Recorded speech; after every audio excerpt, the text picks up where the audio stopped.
Welcome to The Last Breakfast. Please enjoy the video. You start by making sure your iPhone 12 is running the latest iOS and the true depth camera is clean. Dust or a screen protector often blocks sensors. Once done, restart the phone to clear temporary glitches, then turn Face ID off and back on in settings. This forces a fresh enrollment session. Make sure your face is well lit and unobstructed. Hold the phone at eye level and follow the on-screen circle. These first steps remove common software and alignment causes before deeper fixes. Now re-enroll Face ID deliberately. Go through the setup twice and slowly rotate your head to capture multiple angles. This improves recognition in varied lighting and positions.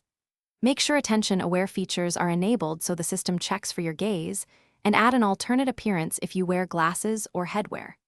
If enrollment errors or the true depth camera refuses to scan, run Apple Diagnostics via Settings or the support app to check hardware. This separates a software issue from a failing sensor.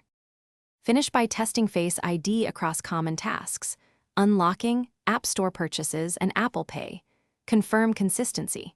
If failures continue, reset all settings or restore the phone from a known good backup to eliminate lingering configuration bugs. If Face ID still fails or diagnostics indicate a camera issue, the True Depth module may be damaged. Do not attempt DIY repairs.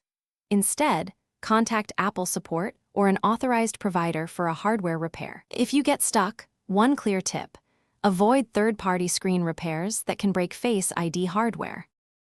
Thanks for watching. If this was helpful, leave a like and consider subscribing. See you next time.